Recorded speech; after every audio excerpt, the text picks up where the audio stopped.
Welcome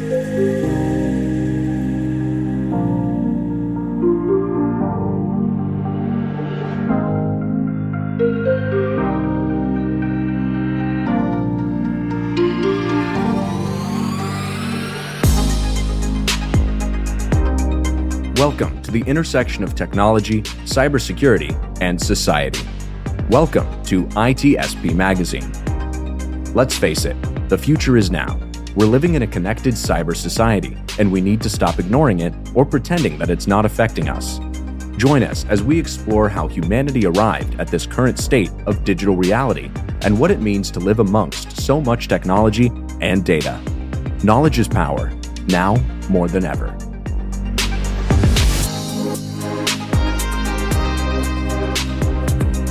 Black Cloak provides concierge cybersecurity protection to corporate executives and high-net-worth individuals to protect against hacking, reputational loss, financial loss, and the impacts of a corporate data breach.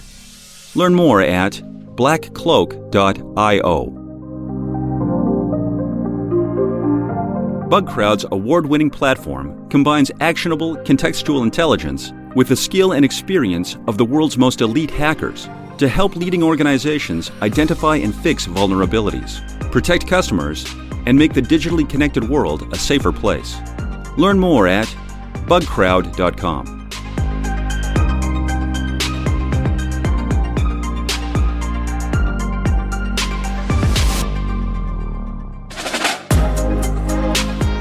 And the red light is on, and for red line is the live. We're streaming on the radio and on air. That's old school. That's how old school I'm gonna go, on air.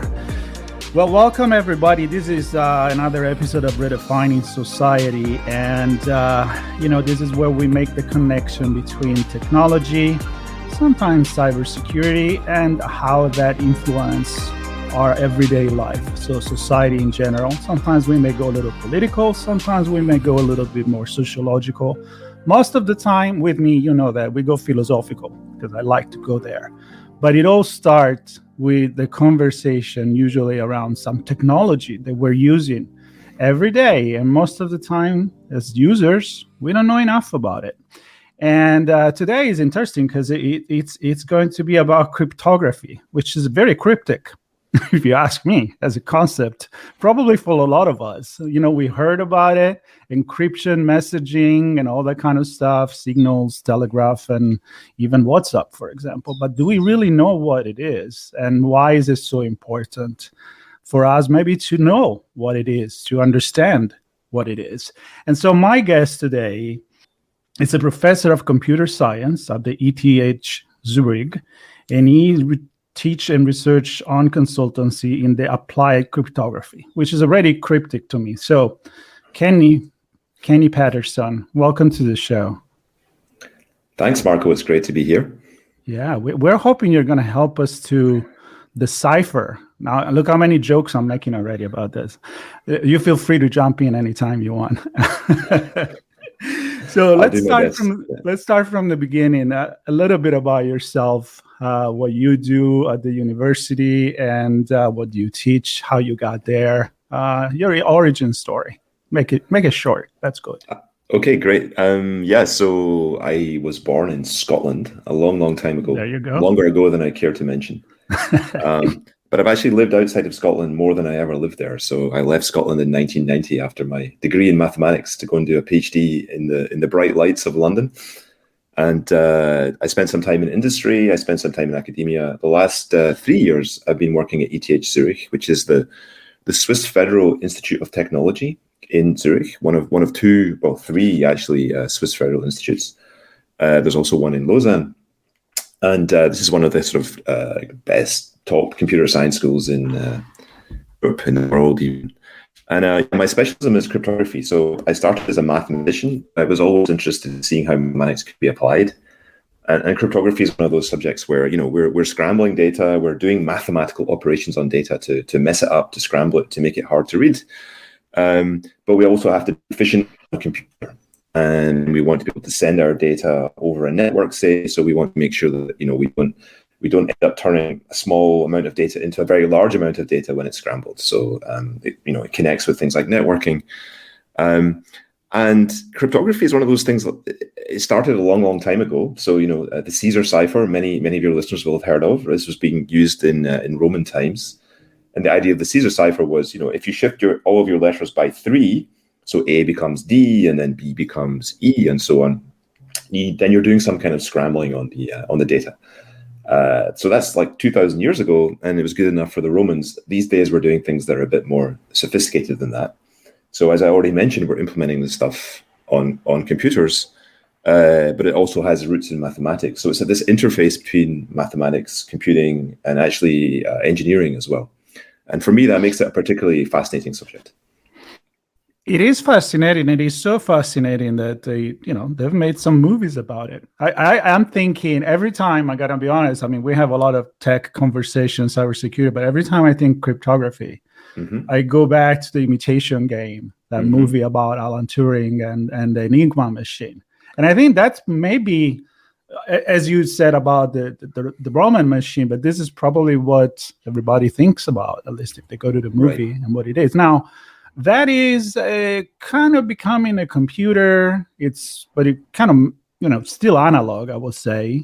That's right. In a way. Actually. Yeah, mechanical. Electromechanical. Absolutely. Yeah. And so that there is, something to resolve so that you can read what it means. And that's how, at the end of the day, it can shorten even the Second World War quite a bit. A lot of people say that's what it is, because deciphering that.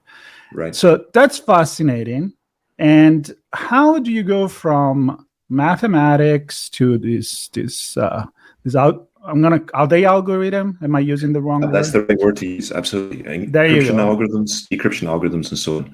And I guess it's also worth saying at this point that confidentiality is really important, and we achieve that using encryption. But we're actually also interested in additional properties like, say, integrity. We want to make sure the data hasn't been modified by an attacker. I actually probably care more about the integrity of my bank balance than I care about its confidentiality, right? There's no money there, but I don't want it to go negative. I don't want to end up with owing the bank money when actually my balance is positive at the moment. Yeah, no, I love that you brought that up, because that's actually a conversation that we do a lot in the more cybersecurity oriented conversation, like the integrity of the data, especially when you're feeding information to artificial intelligence. So we're already going there. It's what is going to make the algorithm decide or go in a direction or another, so that the integrity, it's very important. That's right. Let's bring it to, I'm curious, people that are listening right now are like, all right, this is all great. This is mathematician, crazy formulas, computers. We use that stuff. So help us to give us some examples of how we're using that in everyday life, and why it's so much more relevant maybe than what we think. Absolutely, yeah. Just before doing that, you mentioned the Imitation Game, and I just wanted to very briefly go back to that for a moment, because actually not a lot of people know this, but there's a beautiful Easter egg in the Imitation Game. So cryptography was fundamentally transformed in the 1970s by the invention of something called public key cryptography, which means that two people can do secure communication without, first of all, meeting and setting up a shared secret key that they use to actually do the scrambling. So this was an amazing innovation when it first happened. And it was actually invented at GCHQ, which is the kind of UK government, one of the government agencies, in the early 1970s, but they didn't publish it. They put it in a drawer and kind of promptly forgot about it. But it was rediscovered in the public domain by Hellman, by Diffie and Hellman, and in about 1975, 76, a couple of years later, and they really brought it to public attention. And if you watch the Imitation Game very, very carefully, there's a scene where Alan Turing is talking to another character whose name I forget. It's his fiancée, the one that he's momentarily engaged to. And they're actually there describing the mathematics that underlies public key cryptography as invented by Diffie and Hellman in the 1970s. So there's a beautiful Easter egg in the movie. I guess that's only maybe for the real nerds out there, but it's worth you watching that film to see that little Easter egg in action. So you asked the question, why is this important now? Well, I guess the point is that we're all using cryptography all of the time, even if we don't realize that we are. So, every time you log into social media, or you buy something online, or you make a mobile phone call, you're using cryptography to mostly for communication security. Of course, cryptography is then important in things like data storage as well. So we want to store our data on the cloud, for example. Then we want to be able to encrypt the data before we upload it to the cloud, because we don't really want to trust the cloud service provider with our data, right? So you might do the encryption locally and then upload the data, and then you would look after the cryptographic keys yourself. Maybe the keys are derived from a password or something. And then, we're also using cryptography in things like cryptocurrencies, for example, Bitcoin, all the blockchains. And actually, cryptography is absolutely central to, this Web 3.0 vision, right? So if you think about, if you want to prove ownership of a Bored Ape Yacht Club NFT, then you need cryptography to help you do that. So there's this really remarkable range of places where cryptography is being used now. Most of the time, without us really knowing that it's being used, and quite often the most successful deployments of cryptography are the ones where people don't really know that it's going on. So every single mobile phone call for the last 30 years has been encrypted using reasonably strong cryptographic algorithms. As you say, that's something we talked a lot. Like something that works in security, it's something that doesn't affect your use of the technology, right? When you are the final user, is there, it protects you. That's the best way that it can work.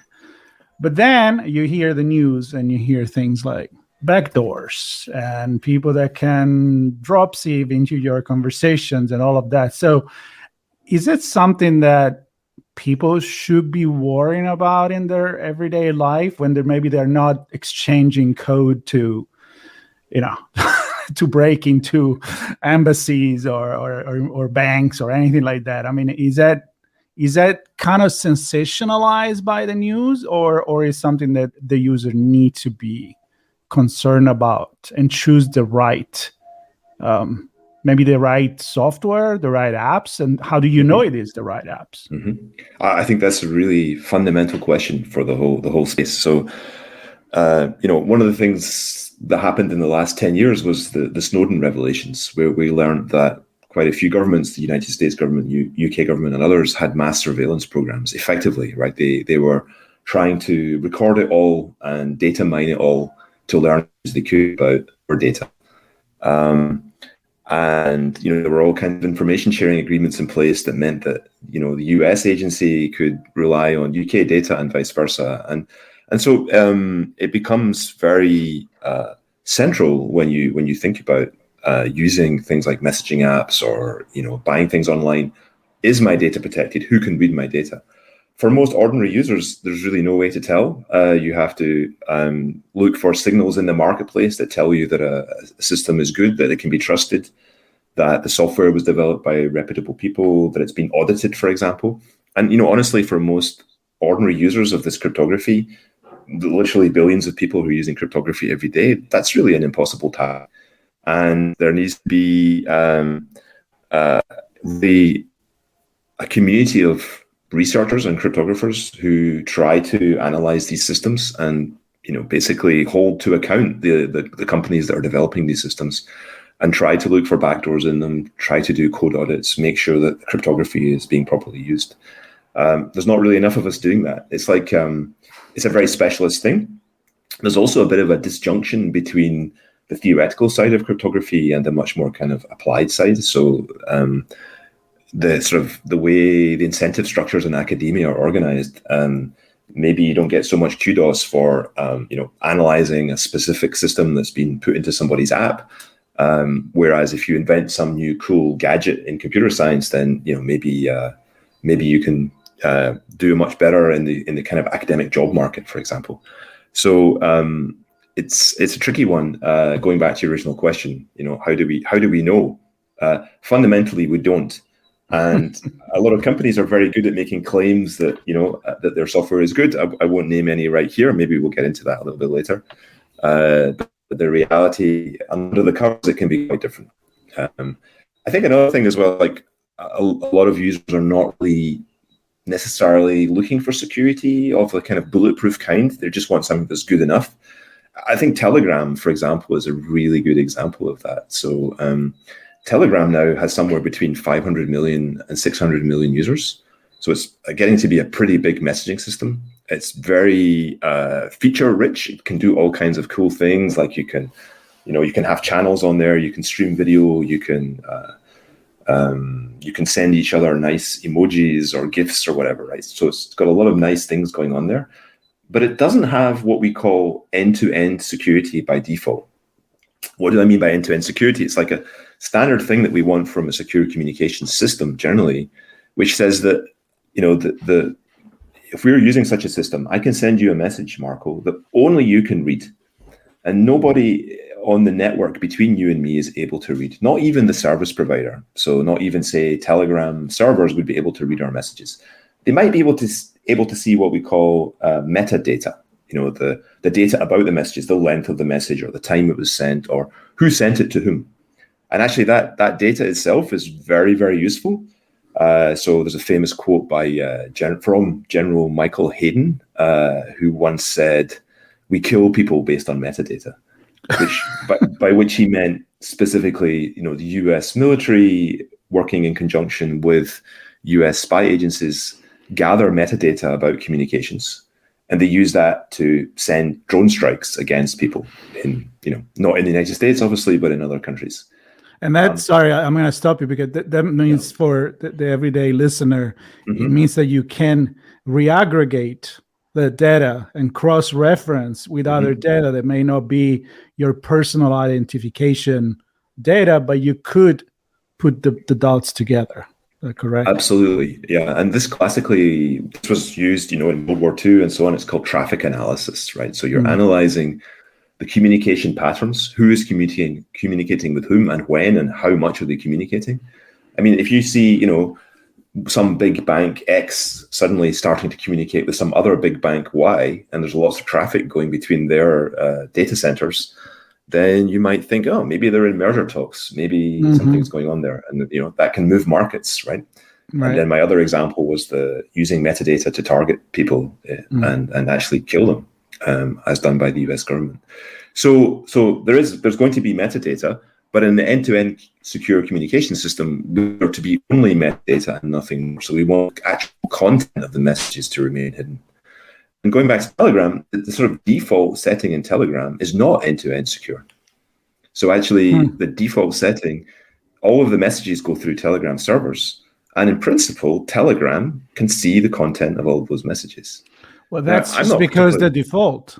I mean, you could change the default and turn it into as good as it gets. You can, but only for one-to-one chats, not for group messaging, right? So this is. And I'm sure this is not on the manual, right? I mean, I'm assuming there is a manual. If you know where to look, you will find that information. You'll find it, but it's deep down. Yeah. So we actually did a big analysis recently of Telegram's system and how they're actually securing data from users' phones to the server, not because they don't have the end-to-end, but they do still have encryption from the user's phone to the server. And this is going off on another tangent, but we found all kinds of security issues in the way they were using cryptography there.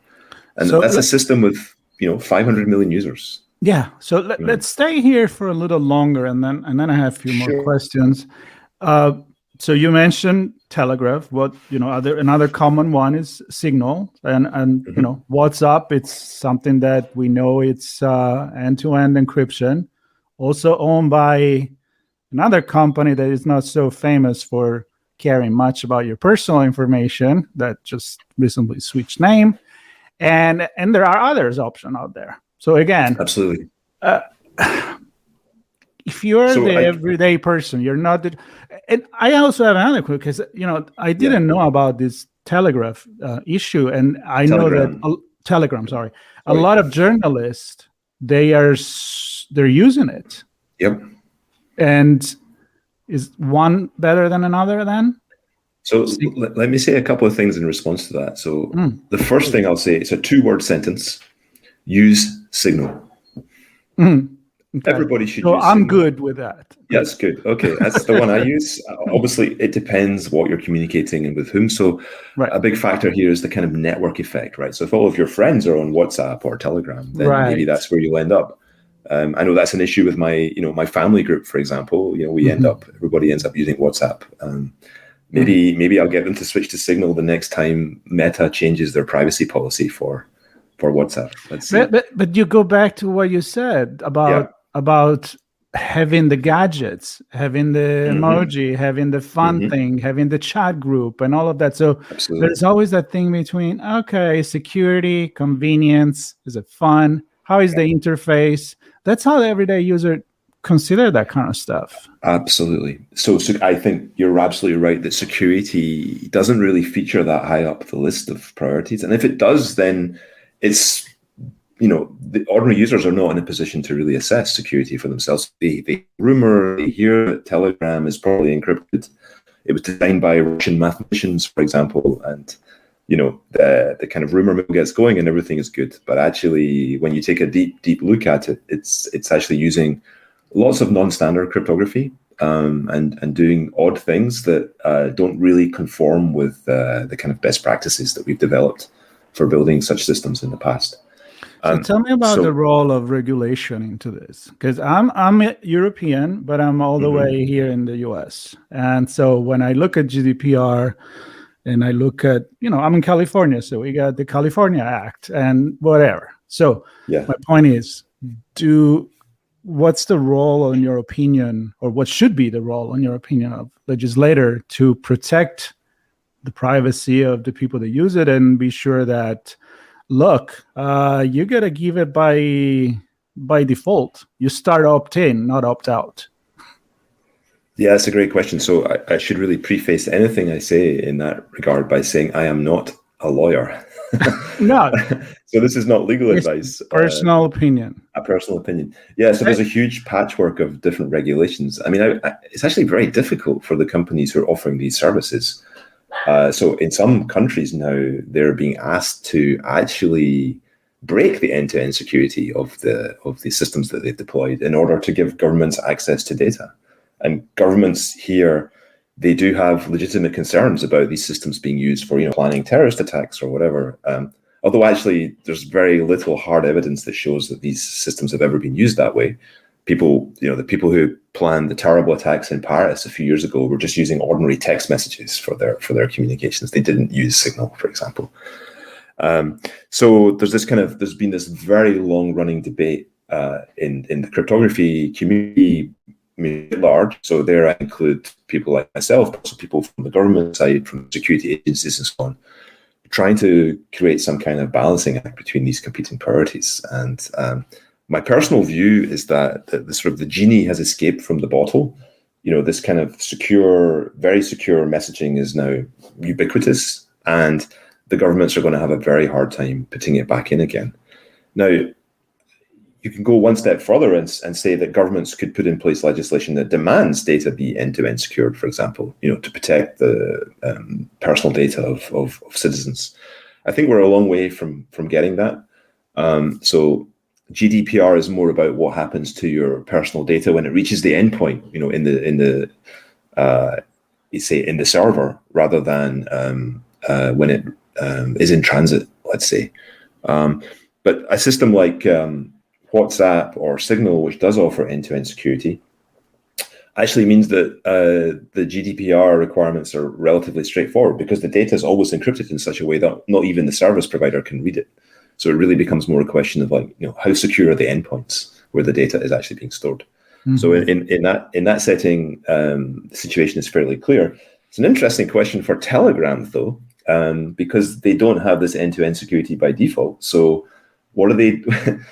What legal regime do they fall under when it comes to looking after users' data, which is passing through their servers in an unencrypted form? And it turns out that Telegram servers are really widely distributed. So some of them are in Dubai, some of them are in the Netherlands. And one of the ways that Telegram wants to, if you like, spread the legal risk is to have lots of different servers in different countries. And then it's harder for their data to be interdicted, for example, by any one government.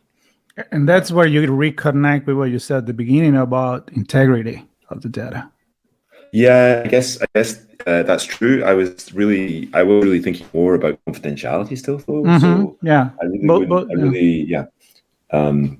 So spy agencies, I think, would much rather, if they could, just passively eavesdrop on data and record it and not actually get involved in modifying anything, because modifying stuff can leave evidence, right? It can leave fingerprints behind. So that's something you would rather not do. Yep. So we mentioned something before we started this conversation about, what is the system that keeps everything together, like the internet.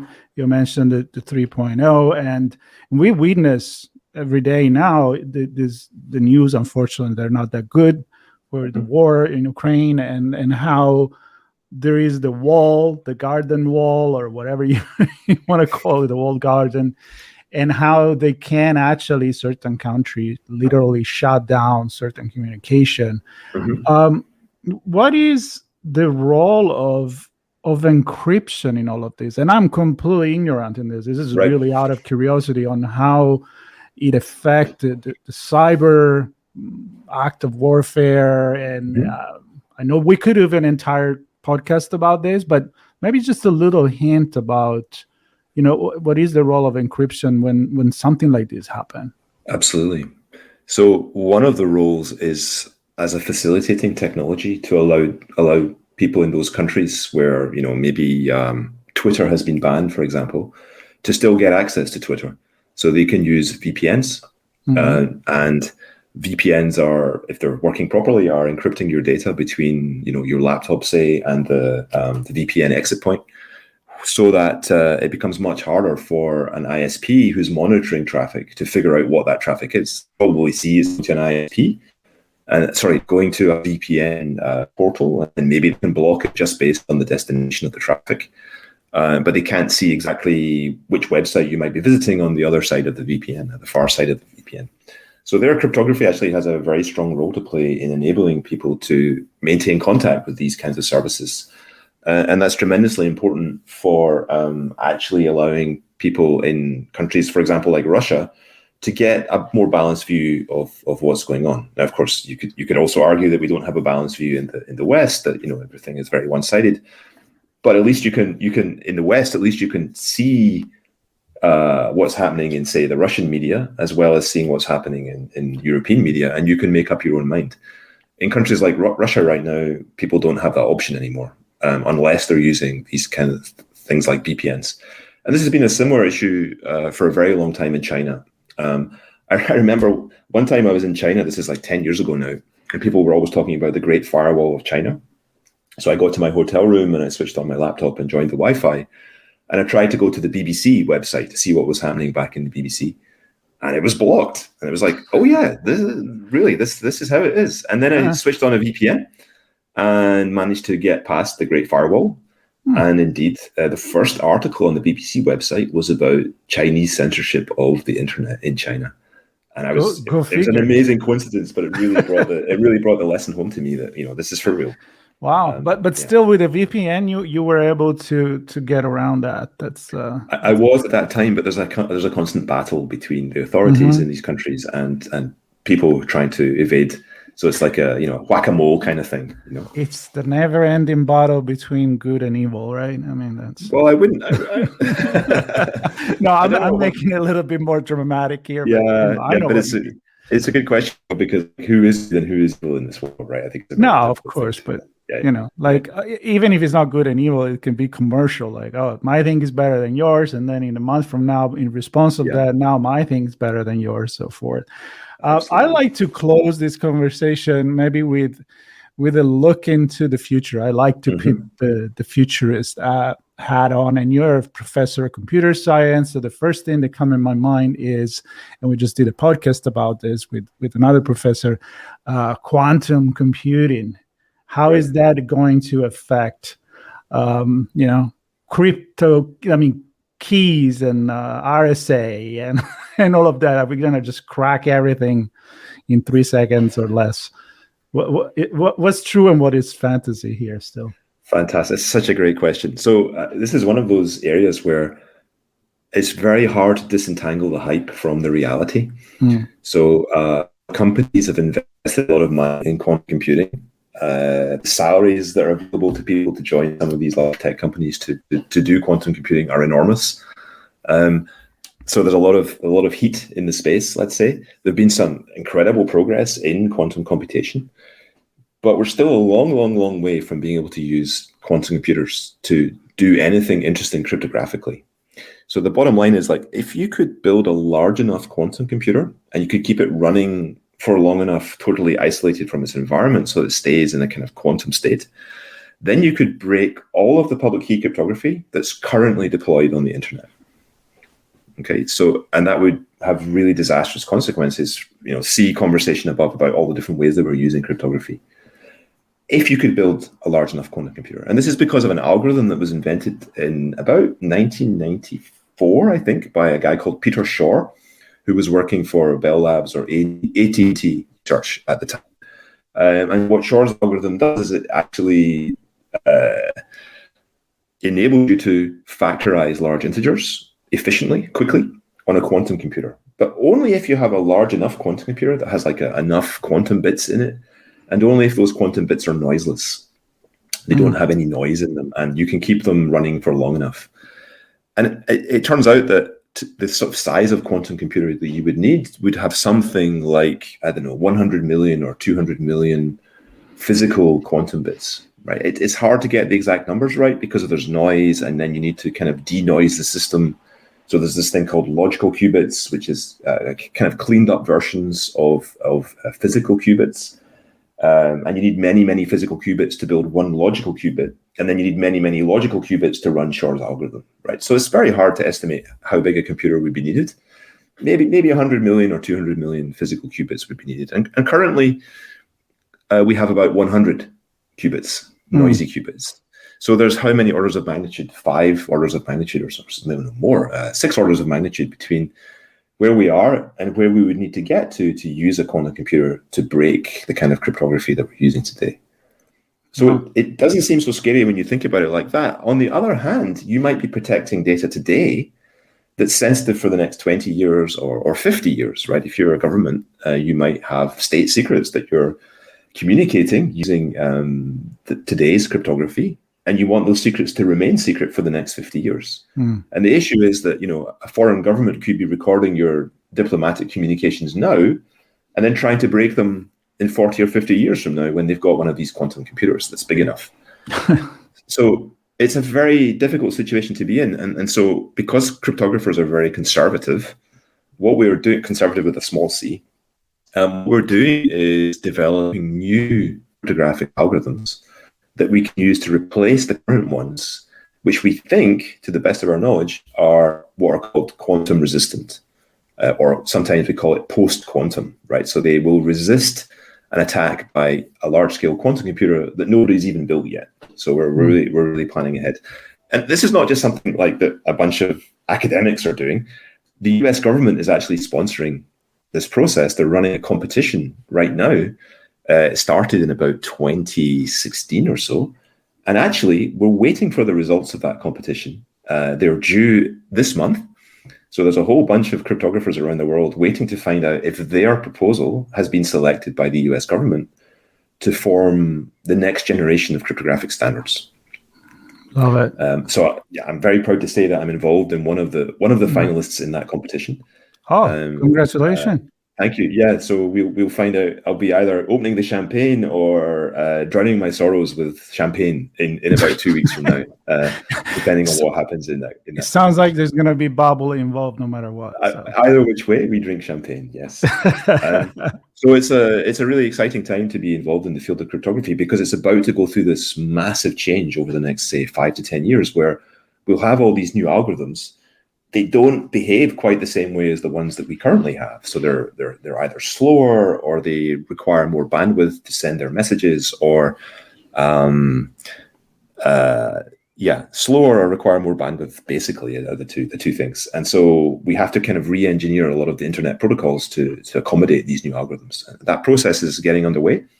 There's a really great connection here between the scientists working on this stuff and the industry partners. Some of the large infrastructure companies, the FANGs of this world, are actually involved in this competition too. I should say it's up as a competition because that's historically been a great way to promote the development of new cryptographic algorithms, right? There's nothing attracts typical academic more than some kind of competition that they might win, and they might get a plaque that says they did this thing, and that gives them something. Or maybe you'll get some grants for it too. Yeah, absolutely.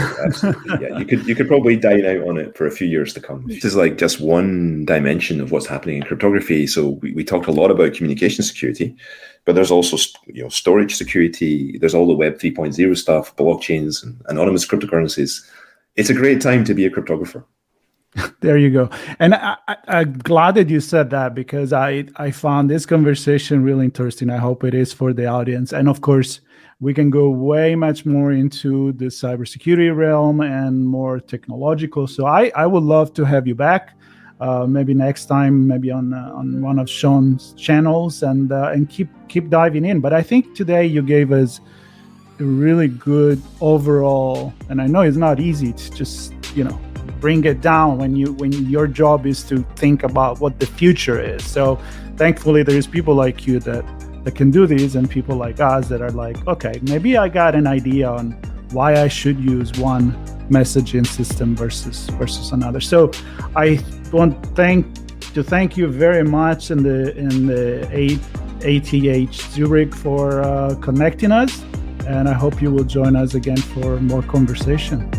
Thanks so much, Marco. I'd love to come back sometime. Perfect. And for everybody else, there will be some notes on the podcast. Kenny will give us some resources. If you want to share it with us, we can put it there. And please stay tuned for the next episode of Redefining Society on ITSP Magazine. Thank you very much.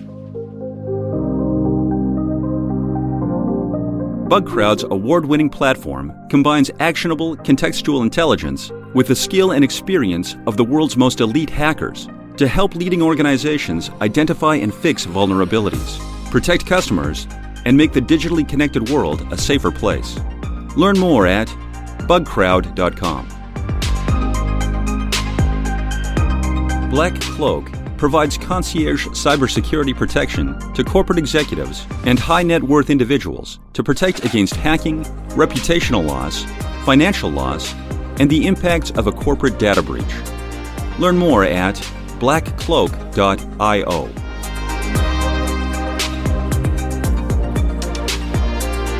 We hope you enjoyed this episode.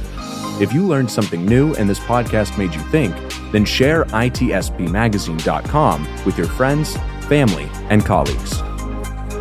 If you represent a company and wish to associate your brand with our conversations, sponsor one or more of our podcast channels. We hope you will come back for more stories and follow us on our journey. You can always find us at the intersection of technology, cybersecurity, and society.